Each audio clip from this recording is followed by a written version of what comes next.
যে যেখানেই দেখবে ছোট পোশাক পরে কেউ ভিডিও বানাচ্ছে, কেউ মানে অর্ধেক শরীর দেখা যাচ্ছে, সেই সেই সমস্ত জায়গাগুলো কিন্তু আমি দেখেছি ভিউয়ার্সরা বেশি থাকে।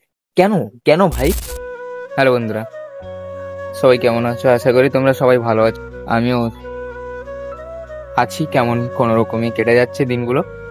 তো আমাকে তোমরা একটা কথা বলো, যে তোমরা যে ভিডিও দেখো, তোমাদের কি ভিডিও দেখতে, সাবস্ক্রাইব করতে, লাইক করতে, কমেন্ট করতে কি তোমাদের কি টাকা পয়সা খরচ হয়? তোমরা সেটাই আমাকে একটা রিপ্লাই, ছোট্টখাটো রিপ্লাই পাও, তাহলে আমি বুঝতে পারবো। আমি একটা কথা বুঝি না, তোমরা হয়তো বোঝো না যে তোমরা ভাবো যে ভিডিও বানানো, ভিডিও আপলোড করা কতটা সহজ, কতটা ইজি ব্যাপার। অনেকে মনে করে এটা। এমনকি আমিও ভাবতাম আগে, যে এমনও ভাবতাম, আমি নিজেও ভাবতাম ভিডিও বানানো এমন কি ব্যাপার,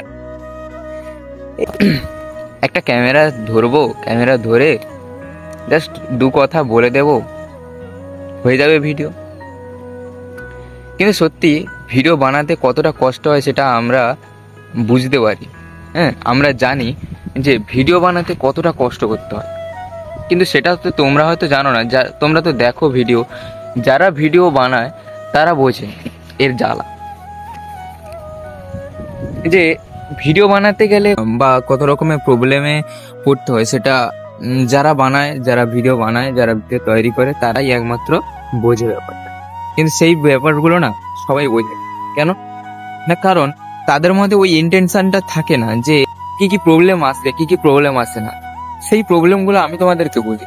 আজকের আমরা যদি ভিডিও বানাই, ভিডিও বানাতে গেলে আমাদেরকে কি করতে হয় না, সারাদিনের কাজকর্ম করার পরও নিজেদের বাড়ি ঘরের কাজ করি। দেখো এখনো ধরি হাতে কাদা লেগে আছে। তুমি আমাদের ওয়েস্টটা দেখো, এইরকম অবস্থাতে আমি আজকে ভিডিওটা শুট করছি। কেন করছি না, কারণ তোমাদেরকে কিছু একটা আপডেট দেওয়ার দরকার, তোমাদেরকে কিছু বলা দরকার। কেন না, কারণ আমার ভিডিওতে যে কটা ভিউজ আসছে সেই ভিউজ অনুযায়ী কিন্তু সেরকম একটা রেসপন্স পাওয়া যায় না। আর যাই হোক, সেটা আমি পরে আসছি। আগে তোমাদেরকে যেটা বলার ছিল, দেখো আজ নিজেরও কষ্ট হয়, কারণ আমি নিজেও অনেক সময় স্ক্রিপ্টগুলো গুলিয়ে ফেলি, যে কি বলতে হবে কি না বলতে হবে, অনেক সময় গুলিয়ে যায়। সেরকম মাকেও অনেকটা বুঝিয়ে বাজিয়ে করতে হয়। তোমরা তো দেখো অনেক সময় আমি বিহাইন্ড দ্য সিন ছাড়ি, তো সেখানেও দেখো এই যে, তারপর মায়ের যে সময় দেওয়া, সেই সময় দেওয়াটাও তো একটা থাকে, যে মায়ের তো সবসময় সময় থাকে না। এই ধরো ডেলি তো আমরা ভিডিও বানাতে পারি না, হয় একদিন সময় হয়, ঠিক খাওয়া দাওয়ার আগে, স্নান করার আগে বানালাম, বানিয়ে কোনো রকম খেয়ে দিয়ে আবার কাজে চলে যেতাম। আমি যাই, আমি নিজে স্টুডেন্ট পড়াই, তো স্টুডেন্ট পড়াতে যাই, বিকেল 3টের সময় বেরিয়ে যাই, সারাদিন পরিশ্রম করে খাটাখাটনি করে ভিডিও বানাই, 1টা 1:30 2টো বেজে যায়। 2টো পর্যন্ত ভিডিও বানাই, স্নান করে খাওয়া দাওয়া করি, খাওয়া দাওয়া করার পর তারপরে আমরা যাই পড়াতে যাই, পড়িয়ে এসে আবার পড়ানো থাকে রাতে। বাড়িতে স্টুডেন্ট আছে, বাড়িতে পড়াই, বাড়িতে পড়ানোর পর তারপর ওই যে পড়ানোর পরেই যে খাওয়া দাওয়া, রাত্রে খাওয়া দাওয়া এবং ঘুমানোর আগের মুহূর্তটাতে কিন্তু আমি এডিট করতে বসি। সেই এডিট করার পরে তারপরে কিন্তু ঠিক 10টা 10:30, কোনোদিন 11টা বেজে যায় ভিডিও আপলোড দিই। তো ভিডিও যে আপলোড দিলাম, হয়ে গেল ভিডিও। সো এইরকম এত পরিশ্রম করার পর যখন ভিডিও রেসপন্স পাই না, তখন নিজেদেরকেও মনে হয় যে কেন ভিডিও বানাবো, কাদের জন্য ভিডিও বানাবো। আরে তোমরা সবাই অনেকেই ভাবো যে কেন আমি এর ভিডিওতে লাইক করবো, কেন এর ভিডিওতে সাবস্ক্রাইব করবো, কেন এই চ্যানেলটাকে, কেন কি আছে চ্যানেলে। আরে চ্যানেলটাকে দেখো, আজকে তোমরা যদি সাপোর্ট করো, আমরাও আমরাও আরো বেশি সময় দিতে পারবো। কেন যে না, আমাদের পিছনে অনেক অনেক মানুষ আছে, অনেক অনেক বন্ধু আছে, যে যারা আমাদের ভিডিওগুলোকে এন্টারটেন মনে করে, আমাদের ভিডিওগুলো দেখে তারা মন খুলে হাসতে পারে।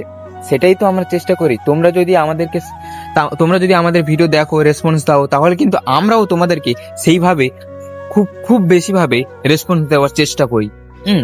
যত যাই হোক, যত ঝড় ঝাপটা যাই হোক, সেক্ষেত্রে আমরা ভিডিও বানাতে ইচ্ছুক, যদি তোমরা আমাদের পাশে সেই সুস্থভাবে, সরলভাবে এবং শান্তভাবে থাকো আমাদের সাথে। আজকে এই যে কথাগুলো বললাম, এই কথাগুলো যদি তোমাদেরকে মনে হয় যে হ্যাঁ, যে ভাই ঠিক কথা বলেছে, কি দাদা ঠিক কথা বলেছে, তাহলে তোমরা অবশ্যই ভিডিওগুলোকে একটু দেখো, আমাদের পাশে একটু ঘুরে দাঁড়াও। যারা পরিশ্রম করে না তাদের ভিডিওতে তোমরা যাও, লাইক করো, কমেন্ট করো, সাবস্ক্রাইব করো, সবকিছু করো। কোন একটা মেয়ে যদি এখন ভিডিও বানায়, যদি সত্যি বলতে আজকে আমি এই ভিডিওটাতে আমি সত্যি কথা বলছি, হ্যাঁ, যদি ভালো না লাগে তাহলে ভিডিওটা দেখো না, হ্যাঁ, আর যদি ভালো লাগে অবশ্যই আরো 5 জনের কাছে এই ভিডিওটা শেয়ার করে দাও। দেখো, একটা মেয়ে যখন একটা কোনো যদি মেয়ে যদি শর্ট পোশাক পরে, শর্ট ড্রেস পরে রাস্তায় যদি পিছনে নাচায়, হ্যাঁ, আমার কথাগুলো বলতেও আমার খারাপ লাগছে, কারণ আমি আমার কোনো দিদি ভাই বোন যাই হোক, যেই ভিডিও বানাক, সে আমার সম্পর্কে বড় হোক ছোট হোক, তাদের সম্পর্কে বলাটা আমার সত্যিও খুব খুব খারাপ লাগে।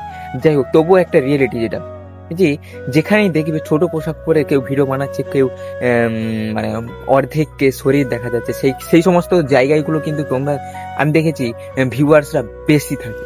কেন কেন ভাই? সে সামাজিক একটা কন্টেন্ট, মানে সে একটা কন্টেন্ট বানাচ্ছে, সেই কন্টেন্টের মধ্যে কোনো শিক্ষা কিছুই থাকে না, তার মধ্যে গিয়ে কেন মুখ গুঁজে থাকে, আমি সেটাই বুঝতে পারি না। এখনকার রিয়েলিটি এরকমই হয়ে গেছে। মানুষজনের মানসিকতা, মানুষজনের যে ভালোবাসা, সেই ভালোবাসাগুলো না হারিয়ে গেছে। তো সেটাকে আমি বলছি, ভাই ওইদিকে যেও না, ওইদিকে গেলে বিপদ। সেটা এখন তুমি বুঝতে পারবে না, পরে বুঝতে পারবে যে ওইদিকে গেলে কি বিপদ। এই তো কদিন আগে কি ঘটনা ঘটলো, ধরে কেলিয়েছে তো আরো তাদেরকে যাও, তাদেরকে সাপোর্ট দাও, তাদেরকে মানে সাহস যোগাও যে হ্যাঁ, আরো তোমরা নৌকোয় ডান্স করো, পাবলিক প্লেসে ডান্স করো, লাচাও। সত্যি আমার আজকে খারাপ মানে এইরকম কথা বলতে না আমার সত্যি ভালো লাগছিল না, মানে আমি এরকম কথা বলতেও চাই, কারণ আজকে না বললেও হবে। যাই হোক, আজকে ভিডিওটা এই পর্যন্তই, দেখা হচ্ছে পরের ভিডিওতে। তো তোমরা সাথে থাকো, ভালোবাসা দিও, সুস্থ থাকো। আসছি আজকের দিনের মধ্যে এই ভিডিওটা এখানে শেষ করছেন। জয় হিন্দ, জয় ভারত, বন্দে মাতরম।